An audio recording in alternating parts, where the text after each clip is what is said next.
तो सब प्रेम से बोलिए श्री सत्यनारायण भगवान की जय। प्रिय भक्तगणों, हिंदू धर्म में भगवान विष्णु को जगत का पालनहार माना व पूजा जाता है। भगवान विष्णु की पूजा करना अत्यंत विशेष महत्व रखता है। मुख्य रूप से एकादशी, बृहस्पतिवार और पूर्णिमा तिथि को भगवान विष्णु का पूजन किया जाता है। इस दौरान बहुत से लोग भगवान सत्यनारायण की कथा पढ़ते व सुनते हैं। प्रिय भक्तगणों, सत्य को नारायण के रूप में पूजना ही सत्यनारायण की पूजा है। सत्यनारायण भगवान की कथा से ही सौभाग्य की प्राप्ति होती है। माना जाता है कि इस कथा को पढ़ने और सुनने वाले लोगों की सभी प्रकार की मनोकामना की पूर्ति होती है। भगवान विष्णु का व्रत करने से सारे कष्ट दूर होते हैं। घर की शांति और सुख समृद्धि के लिए भगवान सत्यनारायण की कथा विशेष लाभकारी मानी जाती है। विवाह में आ रही अड़चनों को दूर करने और सुखी वैवाहिक जीवन के लिए भी सत्यनारायण भगवान की कथा लाभकारी है। लंबी आयु और अच्छे स्वास्थ्य के लिए भी इस कथा को करना लाभदायक माना जाता है। मानते हैं कि भगवान सत्यनारायण की कथा का प्रसाद जितने ज्यादा लोगों में वितरित होता है, ये उतना ही ज्यादा लाभकारी होता है। स्कंद पुराण के अनुसार भगवान श्री हरि विष्णु भगवान सत्यनारायण का ही दूसरा रूप है और पूर्णिमा के दिन इस कथा को सुनने का बड़ा भारी महत्व होता है। यदि आप इस कथा को सुन रहे हैं तो पूरा जरूर सुनिएगा। इस कथा को आधा अधूरा नहीं छोड़ें, इससे विष्णु जी का अनादर होता है। एक समय की बात है, नैमिषारण्य तीर्थ में शौनक आदि 88,000 सभी ऋषियों तथा मुनियों ने पुराण एवं शास्त्र के ज्ञाता श्री सूत जी महाराज जी से पूछा। ऋषियों ने कहा, हे महामुनि, आप तो इतिहास एवं पुराणों के ज्ञाता हैं, अतः आपसे एक निवेदन करते हैं कि इस कलयुग में वेद विद्या से रहित मनुष्य को प्रभु भक्ति किस प्रकार से प्राप्त हो तथा उनका उद्धार कैसे होगा। इसलिए हे मुनिश्रेष्ठ, कोई ऐसा तप कहे, कोई ऐसा व्रत कहे, कोई ऐसा अनुष्ठान कहे जिससे थोड़े ही समय में पुण्य मिल सके और मनोवांछित फल की भी प्राप्ति हो सके। हमारी सुनने की प्रबल इच्छा है। सर्वशास्त्र ज्ञाता श्री सूत जी ने कहा, हे ऋषियों, आप सबने सभी प्राणियों के हित के लिए ये बात पूछी है, क्योंकि परोपकार ही तो संतों का लक्षण होता है।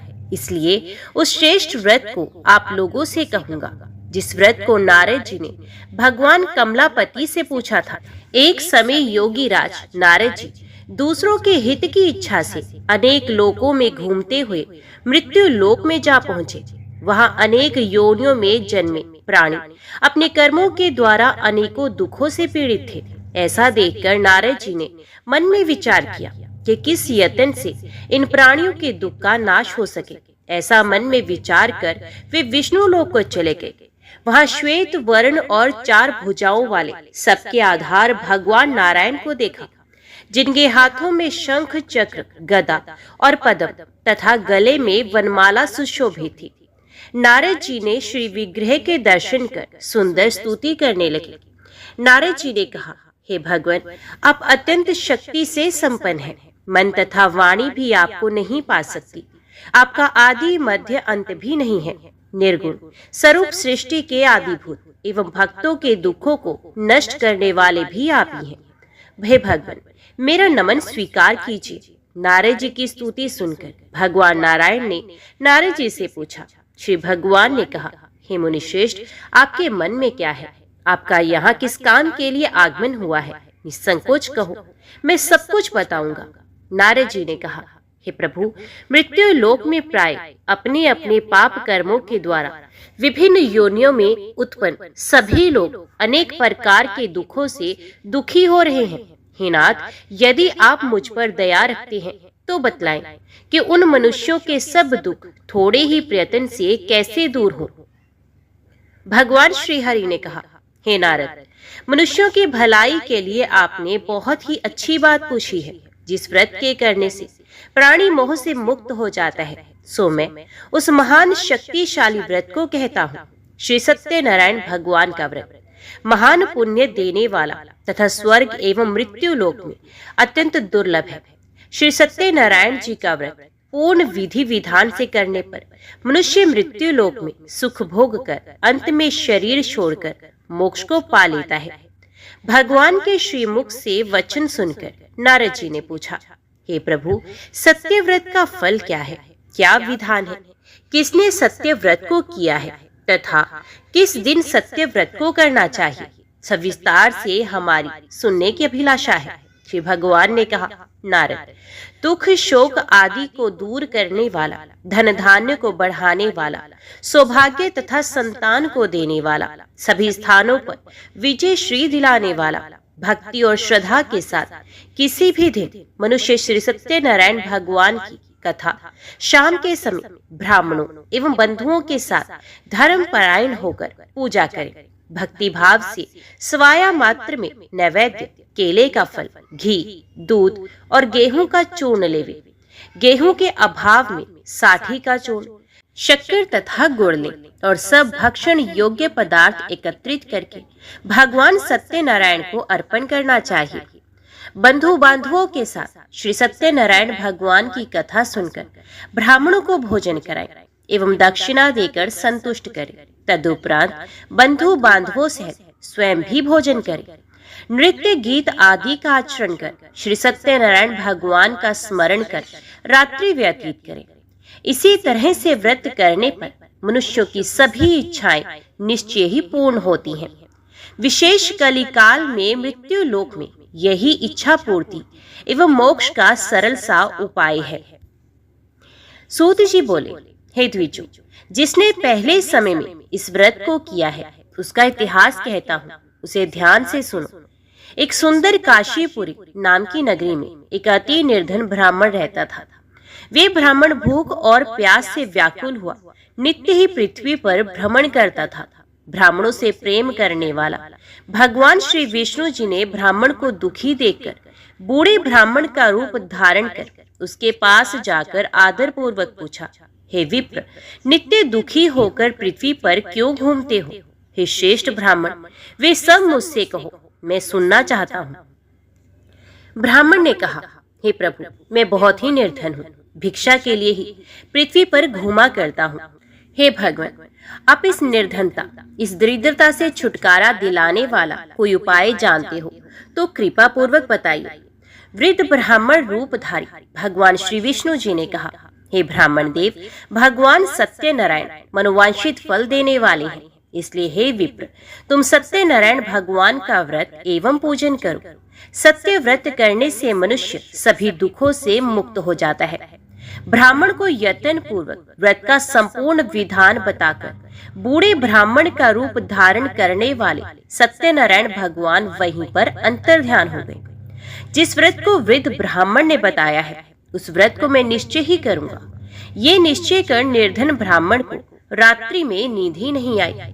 तदंतर वे ब्राह्मण प्रातः काल उठा, नित्य क्रिया से निर्वित हो श्री सत्यनारायण जी के व्रत का निश्चय कर भिक्षा के लिए चल पड़ा। भागवत कृपा से उस दिन उसको भिक्षा में बहुत सा धन मिला, जिसे बंधु बांधवों के साथ उसने सत्यनारायण भगवान का व्रत भी किया। इसी प्रकार सत्यनारायण की महिमा से ब्राह्मण सब दुखों से छूटकर अनेक प्रकार की संपत्तियों से युक्त हो गया। उस दिन से लेकर प्रत्येक महीने उसने व्रत किया। इस प्रकार भगवान सत्यनारायण के इस व्रत को करके ये श्रेष्ठ ब्राह्मण सभी पापों से मुक्त होकर दुर्लभ मोक्ष पद को प्राप्त कर गया। हे विप्र, पृथ्वी पर जो भी मनुष्य श्री सत्यनारायण व्रत कथा को करता है ये सब पापों से छूटकर दुर्लभ मोक्ष का अधिकारी बनता है। आगे जो पृथ्वी पर सत्यनारायण व्रत कथा करेगा ये मनुष्य सब दुखों से छूट जाएगा। हे ब्राह्मणों, इसी तरह नारायण जी की श्रीमुख से कहा हुआ ये व्रत मैंने तुमसे कहा। हे ऋषियों, और क्या सुनना चाहते हो? ऋषियों ने कहा, हे मुनीश्वर, पृथ्वी में उस ब्राह्मण से सुनकर किस किसने इस व्रत को किया, हम वे सब सुनना चाहते हैं। सत्यनारायण व्रत पर हमारी पूर्ण श्रद्धा हो रही है। श्री सूत जी बोले, हे मुनियों, पृथ्वी में जिस जिसने इस व्रत को किया है वे सब सुनो। एक समय वे ब्राह्मण धन और ऐश्वर्य के अनुसार बंधु बांधवों के साथ व्रत करने को तैयार हुआ। उसी समय एक लकड़हारा आया और बाहर लकड़ियों का गट्ठर रखकर ब्राह्मण के घर में घुस गया। प्यास से दुखी लकड़हारे ने ब्राह्मण को व्रत करते देख ब्राह्मण को नमस्कार किया और पूछने लगा कि हे प्रभु, आप ये क्या कर रहे हैं और इसके करने से क्या फल मिलता है? कृपया कर विस्तार पूर्वक आप मुझसे भी कहिए। ब्राह्मण ने कहा, सभी मनोकामनाओं को पूर्ण करने वाला ये श्री सत्यनारायण भगवान का व्रत है। इसी व्रत के प्रभाव से मेरे यहाँ महान धन धान्य आदि की वृद्धि हुई है। ब्राह्मण से इस व्रत के बारे में जानकर लकड़हारा बहुत प्रसन्न हुआ, चरणामृत लिया और प्रसाद ग्रहण करके वे अपने नगर के लिए चल गया। लकड़हारे ने मन में इस प्रकार का संकल्प किया कि आज ग्राम में लकड़ी बेचने से जो भी धन मुझे मिलेगा, उसी धन से भगवान सत्यनारायण देव का मैं उत्तम व्रत करूंगा। ये मन में विचार कर बूढ़ा लकड़हारा अपने सर पर लकड़ियों का गट्ठर रखकर जिस नगर में धनिक लोग रहते थे, ऐसे सुंदर नगर में चला गया। फलस्वरूप बूढ़े लकड़हारे को आज अन्य दिनों की अपेक्षा लकड़ियों का दाम दोगुनी मात्रा में मिला। तदंतर वे बूढ़ा लकड़हारा दाम ले अति प्रसन्न होकर भगवान सत्यनारायण व्रत कथा की सामग्री स्वाया मात्र में लेकर अपने घर को आया। तत्पश्चात उसने अपने बंधु बांधवों एवं ब्राह्मणों को बुलाकर विधि विधान से भगवान सत्यनारायण के व्रत को किया। उस व्रत के प्रभाव से बूढ़ा लकड़हारा धन पुत्र आदि से युक्त हुआ और संसार के समस्त सुखों को भोग कर बैकुंठ को गया। श्री सूत जी ने आगे कहा, हे श्रेष्ठ मुनियों, अब ध्यान पूर्वक आगे की कथा सुनो। प्राचीन समय में उल्कामुख नाम का एक बुद्धिमान राजा था। उल्कामुख सत्यवक्ता एवं जितेंद्रिय था। वे विद्वान राजा प्रतिदिन देव स्थानों में जाया करता था तथा ब्राह्मणों को धन देकर उन्हें संतुष्ट किया करता था। उसकी धर्म पत्नी कमल के समान मुख वाली और सती साध्वी एवं शील आदि विनय गुणों से संपन्न तथा पतिपरायणा थी। एक दिन भद्रशिला नदी के तट पर दोनों दंपतियों ने भगवान सत्यदेव का व्रत एवं पूजन किया।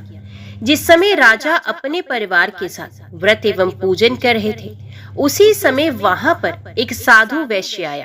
उसके पास व्यापार के लिए बहुत सा धन था। भद्रशिला नदी के तट पर अपनी नौका को किनारे ठहराकर राजा के पास गया और राजा को व्रत करते देख विनय पूर्वक पूछने लगा। साधु ने कहा, हे राजा, भक्ति चित्त से आप ये क्या कर रहे हैं? मेरी सुनने की इच्छा है, ये आप मुझे बताने की कृपा करें। राजा बोले, हे साधु, अपने बांधवों के साथ पुत्र प्राप्ति के लिए ये महाशक्तिशाली सत्यनारायण भगवान का पूजन एवं व्रत कर रहा हूँ। राजा के वचन को सुनकर वे साधु वैश्य आदर के साथ बोला, हे राजा, मुझसे इस व्रत का संविधान कहें। अतः आपके कथन अनुसार इस व्रत को मैं भी करूंगा, क्योंकि मेरे भी कोई संतति नहीं है। राजा से व्रत का विधान सुनकर साधु व्यापार से निर्वित हो आनंद के साथ अपने घर को चला गया। साधु ने अपनी स्त्री से संतति देने वाले उस उत्तम व्रत का समाचार सुनाया और कहा, जब मेरे संतान होगी तब मैं भी इस व्रत को करूंगा। साधु ने ऐसे वचन अपनी पत्नी लीलावती से कहे। एक दिन उसकी पत्नी लीलावती आनंदित हो एवं सांसारिक धर्म में प्रवृत्त होकर सत्यदेव की कृपा से गर्भवती हुई तथा समय बीतने पर 10वें महीने में उसके यहाँ एक सुंदर कन्या ने जन्म लिया। वे कन्या दिनों दिन इस प्रकार बढ़ने लगी जैसे शुक्ल पक्ष का चंद्रमा बढ़ रहा हो, इसलिए उस कन्या का नाम कलावती रखा गया। लीलावती ने मीठे शब्दों से अपने पति से कहा कि आपने जो संकल्प किया था कि संतान होने पर भगवान सत्यदेव का व्रत करूंगा, सो भगवत कृपा से हमारे यहाँ कन्या ने जन्म भी ले लिया है। आप संकल्प के अनुसार उस व्रत को क्यों नहीं कर रहे हैं? साधु बोला, हे प्रिय, इसके विवाह के समय व्रत कर लूंगा, जल्दी क्या है। अपनी पत्नी को भली भांति आश्वासन देकर वे नगर को चला गया। इधर कन्या कलावती पितृगृह में वृद्धि को प्राप्त हो गई। साधु ने जब नगर में सखियों के साथ क्रीड़ा करती हुई अपनी पुत्री कलावती को विवाह के योग्य देखा और तुरंत ही दूत को बुलाकर कहा कि पुत्री कलावती के लिए कोई सुयोग्य वणिक पुत्र खोज कर लाओ। साधु की आज्ञा पाकर दूत कांचन नगर पहुंचा और बड़ी खोज एवं देखभाल कर कन्या कलावती के लिए सुयोग्य वणिक पुत्र को ले आया। उस सुयोग्य वणिक पुत्र को देखकर साधु वैश्य ने अपने भाई बंधुओं एवं जाति के लोगों के साथ प्रसन्नचित होकर अपनी पुत्री कलावती का विवाह उस सुयोग्य वणिक पुत्र के साथ कर दिया। लेकिन दुर्भाग्यवश वे विवाह के समय भी सत्यदेव का व्रत एवं पूजन करना भूल गया। पूर्व में व्रत का संकल्प करने के बाद भी संकल्प पूरा न करने के कारण भगवान सत्यनारायण कुपित हो गए। अपने कार्य में कुशल साधु बनिया अपने दामाद सहित समुद्र के समीप व्यापार करने के लिए रतनसारपुर में पहुंचा और वहां चंद्रकेतु राजा के नगर में दोनों ससुर जमाई व्यापार करने लगे। भ्रष्ट प्रतिज्ञा देखकर सत्यनारायण भगवान ने श्राप दे दिया कि इसे दारुण कठिन और महान दुख प्राप्त हो। एक दिन भगवान सत्यनारायण की माया से प्रेरित होकर दो चोर राजा के धन को चुराकर भागे जा रहे थे, किंतु पीछे से राजा के दूतों को आता देख वे दोनों चोर घबराकर भागते धन को वहीं चुपचाप छुपा गए जहां दोनों ससुर जमाई ठहरे हुए थे। तब दूतों ने उस साधु वैश्य के पास राजा के धन को रखा देखकर दोनों को बांध कर ले गए और प्रसन्नता से दौड़ते हुए राजा के समीप जाकर बोले कि दो चोर हम पकड़ कर लाए हैं, आप देखकर आज्ञा दे। राजा की आज्ञा से उनको कठिन कारावास में डाल दिया गया। भगवान सत्यदेव की माया से किसी ने उन दोनों की बात नहीं सुनी और राजा चंद्रकेतु ने उन दोनों का धन भी छीन लिया। सत्यदेव के कुपित होने से इधर साधु वैश्य की पत्नी और पुत्री कलावती भी बहुत दुखी हुई और घर पर जो धन रखा था वे भी चोर चुरा कर ले गए। वे लीलावती शारीरिक तथा मानसिक पीड़ाओं से युक्त होकर भूख और प्यास से दुखी हो अन्न की चिंता से दर दर भटकने लगी। कन्या कलावती भी भोजन के लिए इधर उधर प्रतिदिन घूमने लगी। एक दिन भूख प्यास से अति दुखी हो अन्न की चिंता में कलावती एक ब्राह्मण के घर में पहुंच गई। वहां उसने सत्यनारायण भगवान का व्रत करते हुए देखा। वहां बैठकर उसने कथा भी सुनी और वरदान मांगा। तदंतर प्रसाद ग्रहण करके वे कुछ रात होने पर घर आई। माता लीलावती ने कलावती से पूछा, हे पुत्री, दिन में कहाँ रही तथा इतनी रात तक कहाँ रुकी रही और तेरे मन में क्या है? कलावती बोली, हे माता, मैंने एक ब्राह्मण के घर मनोरथ प्रदान करने वाला सत्यनारायण भगवान का व्रत देखा है। पुत्री के वचन सुनकर लीलावती भगवान के पूजन की तैयारी करने लगी। लीलावती ने परिवार और बंधुओं के सहित भगवान का पूजन एवं व्रत किया और ये वर मांगा कि मेरे पति और दामाद शीघ्र ही सकुशल घर लौट आए और प्रार्थना की हम सबका अपराध क्षमा करें। भगवान सत्यदेव इस व्रत से संतुष्ट हुए और राजा चंद्रकेतु को स्वप्न में दर्शन दिए और बोले, हे राजा, दोनों बंदी वैश्य प्रातः काल ही छोड़ दिए जाएं और उनका सब धन जो तुमने ग्रहण कर लिया है वे भी उन्हें लौटा दिया जाए, नहीं तो तुम्हारा सब धन, सब राज्यपाट और सब कुछ नष्ट कर दूंगा। राजा से स्वप्न में इतना कहकर भगवान सत्यनारायण अंतर्ध्यान हो गए। इसके अनंतर प्रातः काल राजा चंद्रकेतु ने सभा में अपने सभासदों को स्वप्न के विषय में बताया और दोनों बंदी वैश्यों को मुक्त कर सभा में लाने की आज्ञा दी।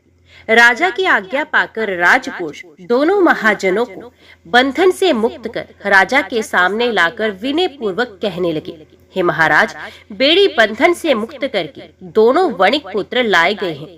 इसके पश्चात आते ही दोनों महाजनों ने राजा चंद्रकेतु को नमस्कार किया और पूर्व वृत्तांत का स्मरण करते हुए भय से विवल हो गए और कुछ भी बोल न सके।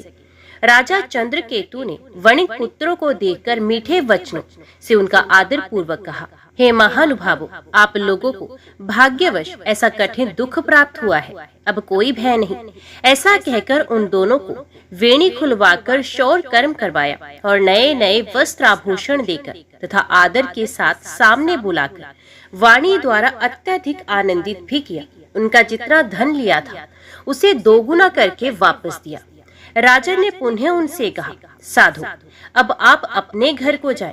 राजा को प्रणाम करके वैश्य साधु ने कहा, आपकी कृपा से हम जा रहे हैं। ऐसा कहकर भगवान का धन्यवाद कर दोनों महावैश्यों ने अपने घर के लिए प्रस्थान किया।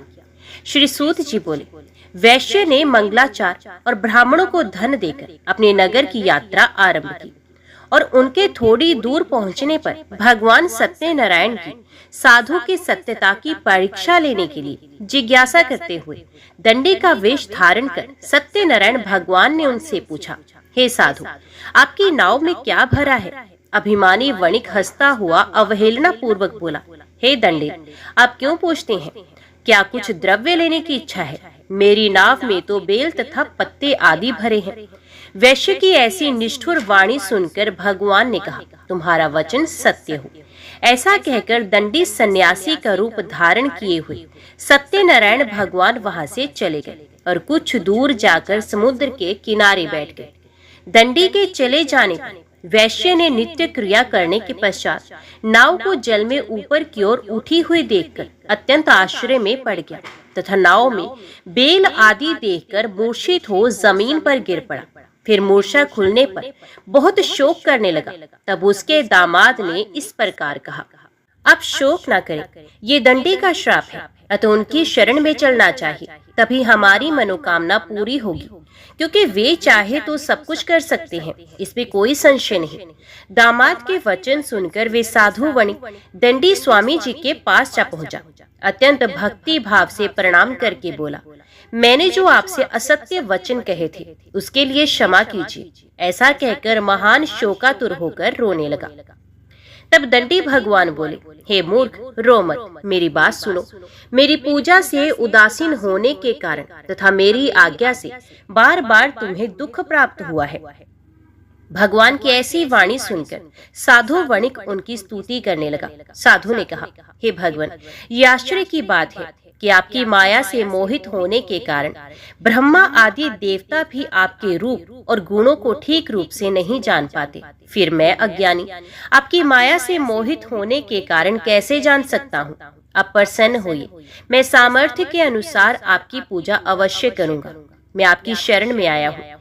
मेरा जो नौका में स्थित पुराना धन था उसकी तथा मेरी भी रक्षा करें और पहले की तरह मेरा सामान नौका में भर जाए। उसकी भक्ति युक्त वचन सुनकर भगवान जनार्दन संतुष्ट हो गए। भगवान हरि उसकी इच्छा अनुसार वर देकर अंतर ध्यान हो गए। तब उन्होंने नाव पर आकर देखा कि नाव धन से परिपूर्ण है। तब भगवान के प्रति कृतज्ञता प्रकट की और वे स्वजनों के साथ भगवान सत्यदेव का पूजन करने लगे और नाव को यत्न पूर्वक संभाल कर साथियों सहित अपने नगर को चले गए। साधु वणिक ने अपने दामाद से कहा, वे देखो, मेरी रतनपुरी नगरी दिखाई दे रही है। इसके बाद उसने अपने धन के रक्षक दूतों को अपने आगमन का समाचार देने के लिए अपनी नगरी में अपने घर पे भेजा। तत्पश्चात उस दूत ने नगर में जाकर साधु की भार्या को देख हाथ जोड़कर प्रणाम किया और उसके अभिष्ट की बात भी कही कि साधु अपने दामाद सहित बहुत सारा धन लेकर इस नगर के समीप आ पहुंचे हैं।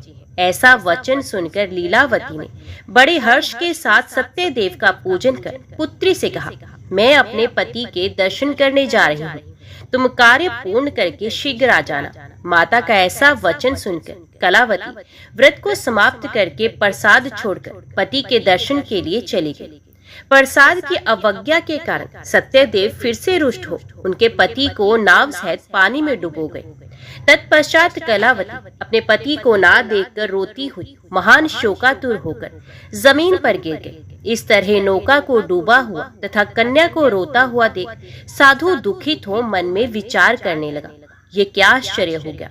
नाव का संचालन करने वाले भी चिंतित हो गए। लीलावती भी कन्या को व्याकुल देखकर विवल हो गई और अत्यंत दुख से विलाप करती हुई अपने पति से इस प्रकार कहने लगी, अभी अभी नौका के साथ दामाद कैसे अलक्षित हो गया। ना जाने किस देवता की उपेक्षा से नौका हरण कर ली गई, अथवा श्री सत्यनारायण की महिमा कौन जान सकता है। ऐसा कहकर स्वजनों के साथ विलाप करने लगी और कन्या कलावती को गोद में लेकर रोने लगी। कलावती कन्या भी अपने पति के नष्ट हो जाने पर दुखी हो गई और अपने पति की पादुका लेकर उनका अनुगमन करने के लिए उसके मन में निश्चय किया। कन्या के इस प्रकार के आचरण को देखकर पत्नी सहित वे साधु वणिक बहुत दुखी हुआ और विचार करने लगा, या तो भगवान सत्यदेव ने दामाद के साथ धन धान्य से भरी इस नौका का अपहरण कर लिया है, अथवा हम सभी उनकी माया से मोहित हो गए हैं। हे प्रभु, अपनी धन शक्ति के अनुसार मैं आपकी पूजा करूंगा। सभी के सामने साधु ने अपने मन की इच्छा प्रकट की और बारंबार भगवान सत्यदेव को दंडवत प्रणाम किया एवं प्रार्थना की कि हे प्रभु, मुझसे या मेरे परिवार से जो भूल हुई उसे क्षमा करें।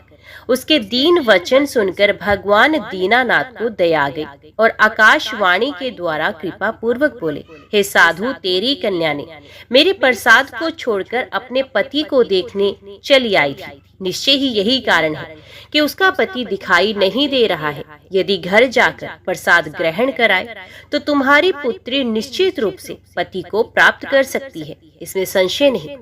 आकाशवाणी को सुन कलावती ने शीघ्र घर पहुंचकर प्रसाद ग्रहण किया और पुनः उसने आकर अपने पति का दर्शन किया। तब वैश्य परिवार के सब लोग प्रसन्न हुए। कलावती कन्या ने अपने पिता से कहा, अब विलंब क्यों कर रहे हैं, अब तो घर चलें। कन्या की बात सुनकर वणिक पुत्र संतुष्ट हो गया और साधु ने बंधु बांधवों सहित सत्यदेव का विधि पूर्वक पूजन किया और धन तथा बंधु बांधवों के साथ अपने घर को आया। उस दिन से हर पूर्णिमा व संक्रांति एवं विशेष पर्वों में सत्यनारायण भगवान का पूजन करते हुए इस लोक में सुख भोग कर बैकुंठ में चला गया। श्री सूत जी बोले, हे श्रेष्ठ मुनियों, अब इसके बाद मैं दूसरी कथा कहूंगा, आप लोग सुने। अपनी प्रजा का पालन करने में लीन तुंगध्वज नामक एक राजा था। उसने भी भगवान सत्यदेव के प्रसाद को त्याग कर बहुत दुख प्राप्त किया था। एक बार वे वन में जाकर और वहां बहुत से पशुओं को मारकर बड़ के पेड़ के नीचे आया। वहां उसने भक्ति भाव से ग्वालों को बंधु बांधवों सहित संतुष्ट चित्त होकर सत्यदेव की पूजा करते हुए देखा। राजा अभिमानवश न वहां गया, न ही उसने भगवान सत्यनारायण को नमस्कार किया। जब ग्वालों ने भगवान का प्रसाद उनके सामने रखा तो वे प्रसाद को त्याग कर अपनी सुंदर नगरी की ओर चला गया। ग्वाल बालों ने भगवान का इच्छा अनुसार प्रसाद ग्रहण किया। इधर राजा को प्रसाद का परित्याग करने से बहुत दुख प्राप्त हुआ। जब अपने राजमहल में वो वापस पहुंचा तो क्या देखता है, उसने अपना सब कुछ नष्ट कर पाया। संपूर्ण धन धान्य एवं सभी 100 पुत्र नष्ट हो चुके थे। राजा ने मन में ये निश्चय किया कि अवश्य ही भगवान सत्यनारायण ने हमारा नाश कर दिया है, इसलिए मुझे वहीं जाना चाहिए जहां श्री सत्यनारायण जी का पूजन हो रहा था। तत्पश्चात वे राजा मन में विश्वास कर ग्वाल बालों के समीप किया और उसने गोप गणों के साथ भक्ति श्रद्धा से युक्त होकर विधि पूर्वक भगवान सत्यनारायण का पूजन किया एवं प्रसाद ग्रहण किया। भगवान सत्यदेव की कृपा से राजा पुण्य धन और पुत्रों से संपन्न हो गया। इस लोक में सभी सुखों का उपभोग कर अंत में वैकुंठ लोक को प्राप्त हुआ। श्री सूत जी कहते हैं कि इस परम दुर्लभ व्रत को जो भी व्यक्ति करता है और पुण्यमयी एवं फल प्रदायिनी भगवान की कथा को भक्ति युक्त होकर सुनता है, उसे भगवान सत्य देव की कृपा से धन धान्य की प्राप्ति होती है। निर्धन धनी होता है, बंधी बंधन से मुक्त होकर निर्भय हो जाता है, डरा हुआ व्यक्ति भय से मुक्त हो जाता है, संतानहीनों को संतान प्राप्त होती है। ये सत्य बात है, इसमें किसी प्रकार का संशय नहीं है। भगवान की कृपा से उसके सभी पाप नष्ट हो जाते हैं एवं सभी मनोरथों को प्राप्त कर अंत में वैकुंठ धाम को प्राप्त करता है। हे ब्राह्मणों, इस प्रकार मैंने आप लोगों से भगवान सत्यनारायण के व्रत को कहा, जिसे करके मनुष्य सभी दुखों से मुक्त हो जाता है। हे ऋषियों, कलयुग में तो भगवान सत्यदेव की पूजा विशेष फलदायिनी है। भगवान विष्णु को ही कुछ लोग काल, कुछ लोग सत्य, कोई ईश, कोई सत्यदेव तथा दूसरे लोग सत्यनारायण नाम से पुकारेंगे। अनेक रूप धारण करके भगवान सत्यनारायण सभी का मनोरथ सिद्ध करते हैं। कलयुग में सनातन भगवान विष्णु ही सत्यव्रत रूप धारण करके सभी का मनोरथ पूर्ण करने वाले होंगे। हे श्रेष्ठ मुनियों, जो व्यक्ति प्रतिदिन भगवान सत्यनारायण की इस व्रत कथा को पढ़ता है, सुनता है, भगवान सत्यनारायण की कृपा से उसके सभी पाप नष्ट हो जाते हैं। हे मुनीश्वरों, पूर्व काल में जिन्होंने इस व्रत को किया था, उनके अगले जन्म की कथा कहता हूँ, आप लोग सुने। महान प्रज्ञा संपन्न शतानंद नाम के ब्राह्मण सत्यनारायण के व्रत के प्रभाव से दूसरे जन्म में सुदामा नामक ब्राह्मण हुए और उस जन्म में भगवान श्री कृष्ण का ध्यान करके उन्होंने मोक्ष प्राप्त किया। लकड़हारा भिल गुहों का राजा हुआ और अगले जन्म में उसने श्री राम की सेवा करके मोक्ष प्राप्त किया। महाराज उल्कामुख दूसरे जन्म में राजा दशरथ हुए, जिन्होंने श्री रंगनाथ की सेवा करके अंत में वैकुंठ धाम प्राप्त किया। इसी प्रकार धार्मिक एवं सत्यव्रती साधु पिछले जन्म के सत्यव्रत के प्रभाव से दूसरे जन्म में मोरध्वज नाम के राजा हुए। उसने आरे से चीरकर अपने पुत्र की आधी देह भगवान श्री कृष्ण को अर्पित करके मोक्ष प्राप्त किया।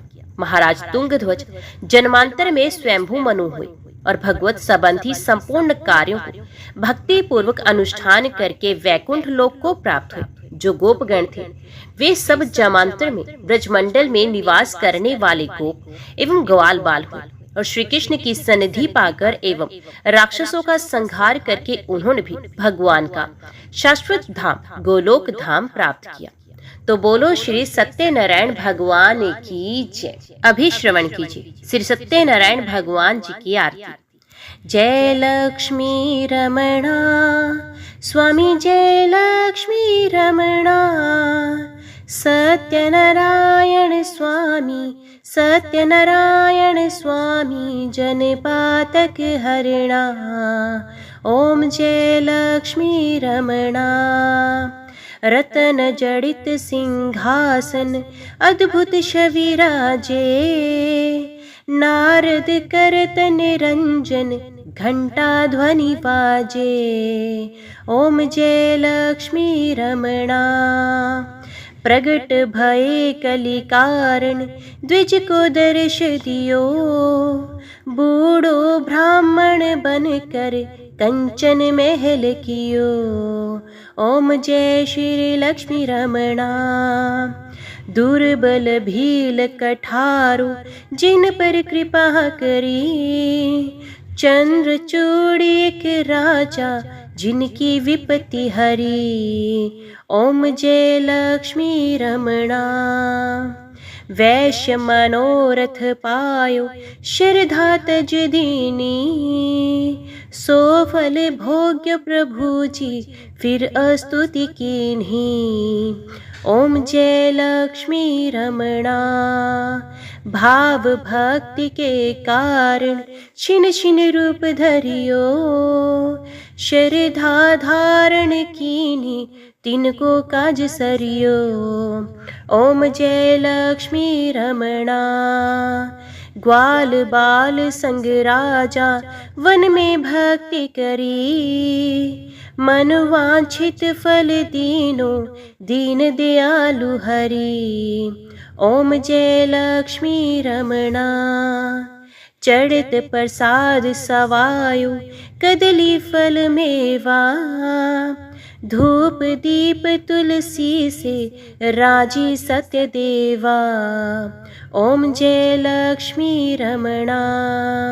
श्री सत्यनारायण जी की आरती जो कोई नर गावे, कहत शिवानंद स्वामी मनोवांछित फल पावे। ओम जय लक्ष्मी रमणा। ओम जय लक्ष्मी रमणा। स्वामी जय लक्ष्मी रमणा। सत्यनारायण स्वामी जनपातक हरणा। ओम जय लक्ष्मी रमणा। तो बोलो श्री सत्यनारायण भगवान की जय। आज की वीडियो में इतना ही। उम्मीद करती हूँ वीडियो आपको पसंद आई होगी। वीडियो पसंद आई हो तो वीडियो को लाइक और चैनल को सब्सक्राइब जरूर कीजिएगा। जय भगवान सत्यनारायण लिखकर कमेंट बॉक्स में अपनी हाजिरी और अपने सुझाव देना ना भूलेगा। तो मिलते हैं अगली कथा अगली वीडियो के साथ। तब तक के लिए देखते व सुनते रहिए। जय मां कंजक, जय माता दी।